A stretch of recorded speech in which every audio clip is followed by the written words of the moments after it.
Bon, bonjour à tous. Merci pour l'invitation. Je vais essayer de faire ça en 20 minutes. Là.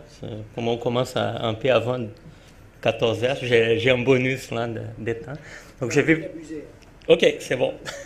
Donc je vais vous parler des nouvelles approches pour le traitement des leucémies aiguës en rechute. Je vais parler surtout de leucémie lymphoblastique. On a probablement plus de nouveautés sur ces coins-là. Donc, j'ai trois objectifs dans cette présentation. Donc, reconnaître la rechute de leucémie comme une complication encore fréquente en oncologie pédiatrique. Daniel a parlé de ça. Ça reste quand même une cause majeure de décès. Vous présenter les nouvelles approches qu'on a pour le traitement de leucémie et reconnaître surtout l'importance de la recherche pour trouver de nouvelles pistes thérapeutiques. Donc, en parlant de leucémie, en parlant de l'AL, les traitements de première ligne, c'est quand même un traitement assez réussi. Et donc, j'utilise d'abord les données du COG. Et si on fait une évolution depuis les années 60, vous voyez, en termes du taux de survie, l'énorme succès qu'on a vu les 50 dernières années, qu'on a passé à la fin des années 60 à moins de 10% des chances de survie, jusqu'à les temps présents qu'on a 90% des patients qui sont guéris d'une leucémie. Donc, c'est vraiment un changement majeur dans un espace de temps qui est assez limité. Et pour vous parler plus spécifiquement de ce qu'on fait à Sainte-Justine, donc c'est un donné qui est sorti l'année passée dans de nos protocoles qu'on appelle les Boston, les protocoles d'Anna-Fabre, les protocoles qu'on utilise à l'hôpital depuis des années, et qui va dans les mêmes lignes. Ça veut dire qu'à 5 ans, on a 85% des patients qui sont guéris et qui n'ont pas eu de rechute, et on a 91% des patients qui sont guéris, qui ont survécu 5 ans. Donc, on a 6% de ces groupes initiaux qui ont eu des rechutes qu'on est capable de rattraper avec des traitements de deuxième ou troisième ligne. Okay? Donc, en termes de première ligne de traitement, on est pas mal effectif. C'est certain qu'il reste du travail parce qu'on a 15% ici qui rechutent et puis qu'on ne veut pas qu'ils rechutent. Donc, c'est l'effort, c'est surtout dans ces groupes-là.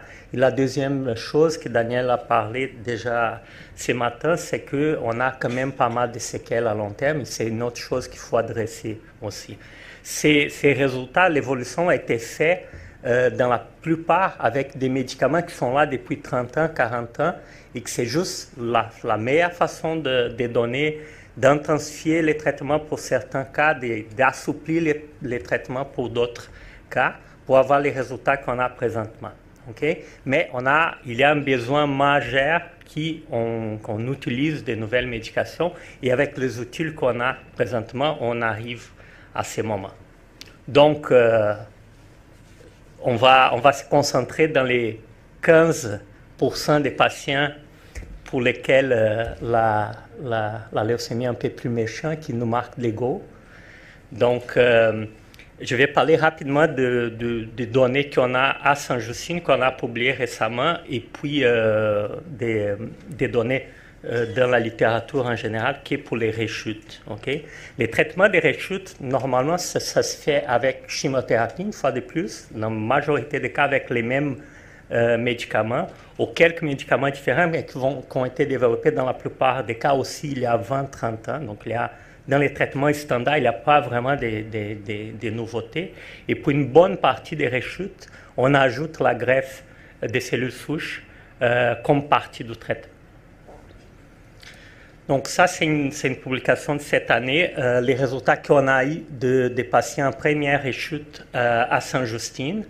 Et les messages qu'on a, c'est que les patients qui rechutent ou qui sont réfractaires au premier traitement, on arrive quand même à guérir grosso modo la moitié, un peu plus de la moitié des patients. Donc les résultats sont quand même pas mal.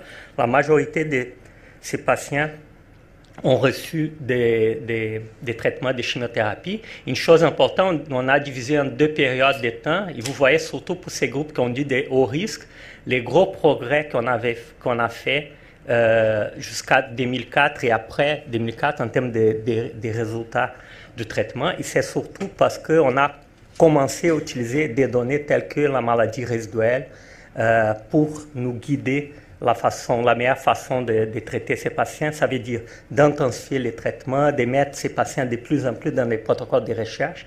Et c'est une bonne partie, les résultats de ça, c'est une bonne partie, cet ensemble de stratégies qui a été changé par rapport à ce qu'on faisait avant. Ça, c'est des données du groupe qu'on appelle les TACOL. C'est un groupe nord-américain qui s'occupe que des rechutes des leucémies et des lymphomes. Ça, des données de à peu près 20-30 institutions nord-américaines qui montrent que plus on avance en termes de rechutes, bien sûr, moins bon c'est les résultats. Okay? Donc, dès la ligne rouge, c'est les patients en deuxième rechute jusqu'à les 4e, 5e. Donc, c'est certain que plus on avance dans les rechutes, pire c'est les résultats. Et donc, d'abord, tout l'effort actuel, c'est d'essayer d'améliorer les traitements pour que les patients ne rechutent pas, mais une fois que les rechutes est arrivée, qu'on arrive à la contrôler et guérir ces patients le plus vite possible. Donc, les nouvelles approches. Donc, j'ai parlé de ce qu'on peut dire les one size fits all. Ça veut dire on utilise la chimiothérapie et ou la greffe des moelles pour l'ensemble des rechutes, okay, à la nouvelle approche qui Daniel abordait déjà dans la présentation des midi, d'aller vraiment cibler nos traitements, okay, et avec les stratégies de cibler, d'une part être plus efficace et ce qu'on espère aussi moins toxique pour les patients à long terme. Donc, je vais parler basiquement de deux approches. Donc, rapidement, une approche épigénétique qu'on fait ici à Sainte-Justine et la thérapie, on va dire, plus ciblée. Je vais parler 2-3 mots de médecine personnalisée parce qu'il va y avoir la présentation de Monia et Stéphanie après. Donc, je vais juste faire un aperçu. Parler des anticorps, okay, et de la thérapie cellulaire pour les traitements de leucémie. Donc, d'abord, pour la thérapie épigénétique, il y a parmi vous qui savent qu'on a un protocole ouvert qui est, donc moi et Noël Rénal qui est présent dans la salle, qui sont les investigateurs principaux, et qui c'est une combinaison en fait d'une médication qui a un effet épigénétique connu, la décitabine avec la génistéine, pour traiter des patients avec tumeurs solides ou de leucémie en rechute ou réfractaire. Et le but de cette étude, c'est dans la première partie de trouver la dose idéale pour ces patients, donc la dose effective et surtout non toxique. Et pour la deuxième partie de cette étude, de tester cette dose dans des patients avec leucémie. Okay? Cette approche est basée surtout sur les données des laboratoires, surtout le laboratoire de Noël, qui montre que la combinaison de la décitabine avec génistéine, on a d'une part une efficacité qui est plus importante si on compare qu'avec chaque médicament de façon individuelle. Et d'un autre côté, c'est qu'on veut qu'il y a quand même un changement en termes de réactivation des gènes. Ici, c'est une liste des gènes et on voit l'effet de la combinaison par rapport à l'effet qui est très difficile de voir de façon individuelle de chaque médicament. Donc, on voit pour certains gènes qu'on est capable de réactiver des gènes. Et c'est un peu l'idée avec ce type de traitement. Donc, c'est une étude qui est en cours dans la phase 1. Donc, j'espère d'ici 2 ans qu'on va avoir des résultats plus concrets. Pour les côtés des thérapies ciblées, donc l'abordage qu'on appelle la médecine personnalisée, ça veut dire d'utiliser des molécules spécifiques qui vont interférer sur une voie métabolique particulière de l'atomère ou dans ces cas-là dans la leucémie pour avoir un effet plus efficace contre l'atomère par rapport à la chimiothérapie conventionnelle qui va agir de façon indiscriminée pour les cellules néoplasiques, mais aussi pour certaines cellules de notre corps. Okay? Donc ici, c'est juste un aperçu. On voit qu'à l'intérieur des cellules, il y a des différents mécanismes, des voies métaboliques qu'on peut cibler. Okay?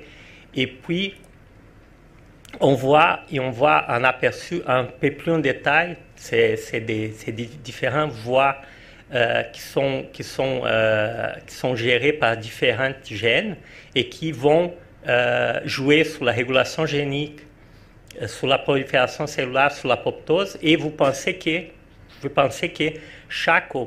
parmi cette multitude de voies, il y a beaucoup de cibles potentielles. Et c'est là où il peut arriver des mutations. Et c'est là qu'on peut aussi interférer dans la voie pour soit donner un avantage qu'à les cellules normales reviennent, soit qu'on accélère les processus d'apoptose pour les cellules néoplasiques. Et ici, juste, c'est une liste partielle des agents dits ciblés, okay, avec la cible potentielle et où on est en termes d'essais cliniques pour tester. Ça, c'est une liste partielle. Probablement, la liste, ça, c'est une publication de l'année passée. Probablement, ça a plus que doublé ou même triplé cette liste-là. Okay? Et ça, ici, on parle que pour les leucémies. Okay? On ne parle pas des tumeurs solides où j'aurais probablement besoin d'une douzaine de diapos pour vous présenter. Okay? Donc, je ne vais pas rentrer en plus de détails parce qu'il va y avoir une présentation spécifique sur ça. Le deuxième point des thérapies ciblées, c'est des anticorps. Okay? Et là, on utilise l'approche d'aller cibler des protéines qui sont présentes à la surface des cellules leucémiques. Okay? On sait qu'à la surface des cellules leucémiques, il y a différentes protéines qui sont exprimées. Et certaines de ces protéines ne sont pas présentes dans d'autres types de cellules. Okay? Il y a une cible qui s'appelle le CD19, okay? Qui est exprimée pratiquement que dans les cellules leucémiques et dans les cellules B normaux. Okay? Donc, il n'y a pas d'expression ailleurs. Donc, c'est une cible qui est pas mal utilisée à ces jours pour les traitements ciblés de la leucémie lymphoblastique aiguë. Okay? Donc, cet abordage-là, c'est ce qu'on appelle les blinatumomab. C'est une catégorie d'anticorps, ce qu'on appelle les BiTE. En fait, c'est un anticorps qu'on appelle bispécifique. Donc, il y a un côté qui va cibler les CD19, okay? Mais il y a un autre côté qui va cibler les CD3. Et les CD3, c'est une molécule qui est exprimée dans les lymphocytes T, qui sont normalement les lymphocytes qui surveillent notre corps en général pour trouver s'il y a de cellules anormaux, okay? Il va essayer d'éliminer les cellules. Okay? Donc, ce qu'il fait, donc, en fait, c'est d'optimiser l'effet de ces cellules qui nous surveillent à chaque jour en mettant en contact cette cellule avec les cellules leucémiques. Okay? Et avec ça, on a un effet d'optimiser l'effet contre la leucémie. Et ces traitements, effectivement, ça marche quand même pas mal.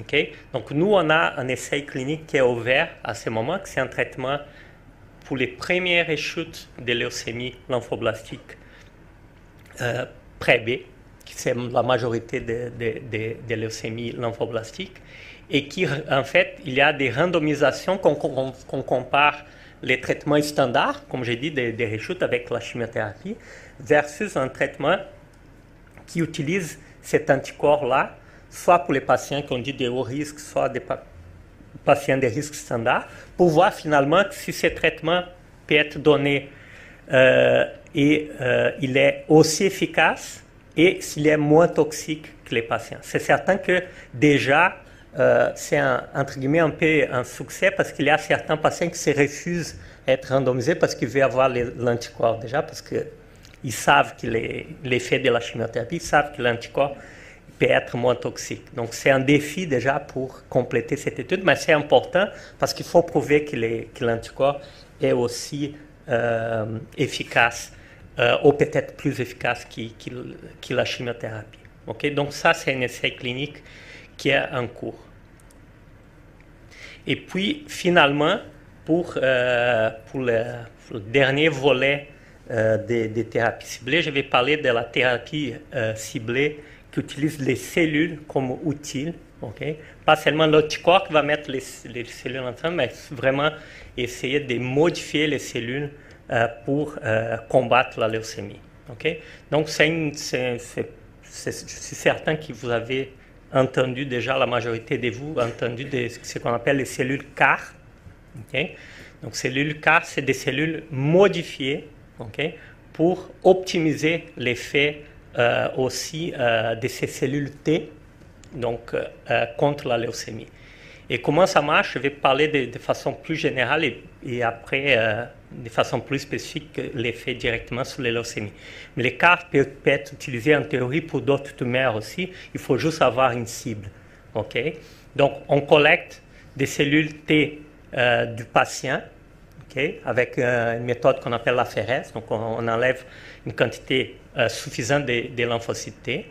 Au laboratoire, avec ces cellules, ce qu'on va faire, c'est ce qu'on appelle une transfection. Ça veut dire on va infecter ces cellules avec un virus. Okay? Ça peut être un rétrovirus, un lentivirus. C'est un virus qui a été modifié pour faire la job d'infecter ces cellules, mais il ne va pas répliquer après. Donc, il s'arrête là au moment qu'il va infecter la cellule. Et les virus, il va livrer à l'intérieur des cellules les matériels génétiques qui est à l'intérieur. Et ce matériel génétique va s'intégrer au matériel génétique de la cellule, okay, du lymphocyte T. Et avec cette intégration, on va avoir des nouvelles informations qui sont acquises par cette cellule. Et donc, cette information-là, c'est exprimée après à la surface de la cellule. Donc, les matériels génétiques vont faire apprendre la cellule à exprimer une nouvelle protéine à la surface de la cellule qui n'était pas là avant. Okay? Et c'est cette nouvelle protéine qui va reconnaître, okay, la cible et qui va aider ces cellules-là à rencontrer la cible et à combattre la leucémie. Okay? Et après, ce qu'on va faire, c'est une fois que le processus il est prêt, donc on sait qu'on a assez de cellules qui ont été modifiées, on va injecter à nouveau ces cellules dans les patients et puis on va voir l'effet dans les semaines qui viennent. Okay? Donc ça, c'est les principes généraux des cellules CAR. Si on va parler plus spécifiquement pour la leucémie, donc les cibles, comme l'anticorps que j'ai parlé avant, c'est les fameux CD19. Okay? Donc on va aller chercher avec ces cellules T modifiées les cellules qui sont CD19 positives pour combattre cette cellule-là. Et puis, si on fait un aperçu plus en détail, okay? Donc on a les CD19 qui est présent dans la cellule leucémique et on a les CAR, okay? C'est les Chimeric Antigen Receptor, le récepteur antigénique chimérique, okay? Qui a été inséré par un processus qui c'est des thérapies géniques, finalement. Okay? Et puis, ce qu'il va faire, il va générer, d'une part, la partie des protéines qui va reconnaître les CD19. Okay? C'est un anticorps, en fait. C'est une partie de l'anticorps. Okay? Donc, jusqu'à là, c'est le même principe de ce que je parlais avant. Mais la différence, c'est qu'ils vont exprimer aussi des cellules, des protéines à l'intérieur de la cellule, soit les CD28, soit les 4-1BB. Et ça, c'est des protéines qui vont stimuler les lymphocytes à proliférer. Donc, du moment où, c'est comme une switch, là, donc du moment qu'ils rencontrent ça, il active à l'intérieur des protéines qui vont activer. Donc, à part cette cellule qui va directement tuer, elle va se multiplier. Donc, c'est comme à chaque fois qu'on rencontre une cellule leucémique, on augmente notre armée contre les cellules leucémiques. Donc, au lieu d'avoir, au premier contact, j'ai un soldat. Après ça, j'ai 2 soldats. Après le deuxième contact, j'ai 4. Donc, on multiplie à chaque fois qu'on rencontre en fait une leucémie. Donc, c'est une façon de multiplier. C'est ça l'avantage de cette approche par rapport à l'approche d'anticorps, c'est que je génère plus de cellules anti-leucémiques avec ça. C'est une technologie qui est récente. Vous voyez, ça, c'est la première publication de 2 premiers cas qui ont été décrits en Philadelphie. Vous voyez, c'est en 2013. Donc, ça fait 3 ans qu'il a été publié. Okay? Et donc, ça, c'est un résultat de 2 patients de leucémie avec un succès et un échec. Okay? Et puis, donc ça, c'est les données de ces patients-là. Donc, ça, c'était à peine une semaine de traitement qu'on était capable encore de voir à peu près 50% des cellules leucémiques dans la moelle, et on ne voyait pas les cellules T encore qui étaient infusées. Et puis, à peine un peu plus de 2 semaines après, on voyait plein de cellules T qui n'étaient pas là avant. Donc, c'est que je parlais au fur et à mesure qu'on stimulait, qu'on avait une augmentation importante des cellules T. Et dans le sens inverse, on voyait qu'on a pratiquement plus de cellules de la leucémie, okay? dans 2-3 semaines. Et puis, ce que les gens de Philadelphie qui ont développé cette technique ont vu, c'est que la patiente avait plus de blastes au bout de 4 semaines. La maladie résiduelle était négative et cette patiente encore, elle est vivante ce jour-là sans signe de leucémie. Okay? Ça, c'est des données, donc l'équipe de Philadelphie, c'est probablement l'équipe qui a plus de données, ce n'est pas la seule qui a des données, mais c'est probablement ceux qui ont plus de données. Donc, ça, c'est la présentation de l'année passée à l'ASH, qu'ils ont présenté 59 cas de LAL pédiatrique et ils ont eu parmi les 59 cas, ils ont eu 55, donc 93% qui étaient en rémission après 1 mois de traitement. La grande majorité des patients, les traitements s'arrêtent là. Il y a eu 6 patients qui étaient traités avec des greffes et 1 avec des infusions de lymphocytes. Et on voit dans 6 mois, 3/4 des patients qui étaient en rémission et à 1 an, un peu plus de la moitié des patients qui gardaient la rémission. Les choses importantes, c'est qu'au-delà d'1 an, donc tous les rechutes, ou presque tous les rechutes arrivent dans les premières années. Donc, ce n'est pas les traitements miracles, mais ça fait pas mal mieux que les traitements qu'on avait avant, les résultats que je vous avais présentés. Ça, c'est des patients avec 2e, 3e, 4e, 5e rechute. Okay? Et donc, au-delà d'1 an, semble-t-il qu'il n'y a pas de rechute, ou très peu de rechute. Et puis, ça marche indépendant de la quantité de cellules. Ça marche aussi pour les patients qui ont des maladies résiduelles, au moins de 5%, aussi bien que les patients qui ont la moelle complètement infiltrée. Okay? La différence, ça marche aussi bien, mais les patients qui ont plus de maladies ont plus d'effets secondaires de ces traitements. Okay? Donc, ce n'est pas un traitement qui est facile de supporter. Il y a beaucoup de patients grosso modo, un quart des patients qui vont faire des séjours aux soins intensifs quand même, avec ce type de traitement.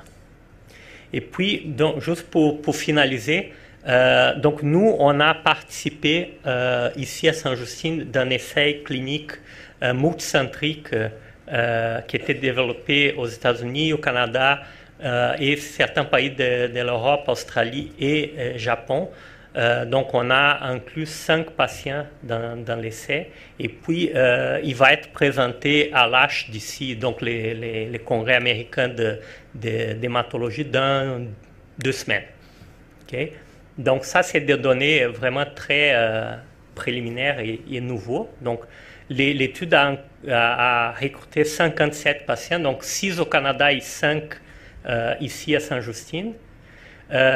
on a eu parmi ces 57 patients 3 échecs de manufacture. Ça veut dire qu'on n'était pas capable de fabriquer les cellules. Donc ça, c'est déjà un premier problème.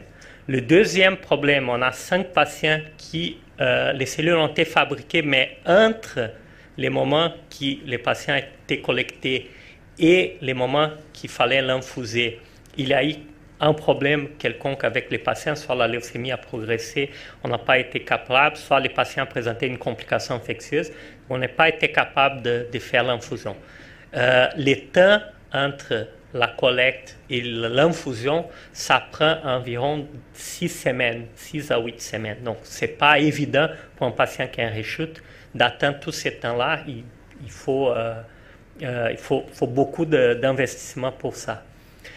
Les traitements, c'est une infusion, c'est une dose. Ça se passe très rapidement. Okay? Et on donne environ 3 millions de cellules modifiées par kilo du patient. Et dans ces cas-là, on a eu un taux de rémission complète qui est de 83%. Okay? Dans ces séries-là, il y a eu 2 décès jusqu'à J28, un patient qui a progressé de la leucémie et un patient qui a eu une hémorragie. Okay? Et 45% des patients ont eu un syndrome de relagage cytokinique assez sévère, donc un patient qui est décédé des conséquences de ça. Okay? Donc, la immense majorité, ces 45% des patients sont des patients qui ont été managés aux soins intensifs. Okay? Donc, c'est un traitement, oui, c'est efficace. On attend pour voir les résultats à plus long terme, mais il y a très peu de traitements de rechute qui ont ce type de résultats-là, mais il faut voir ça quand même à plus long terme pour voir si on est capable de garder la rémission à long terme. Okay? Donc, on va voir plus de données et présentations plus détaillées d'ici 2 semaines. Voilà. Et c'est ça que j'avais pour aujourd'hui. Merci.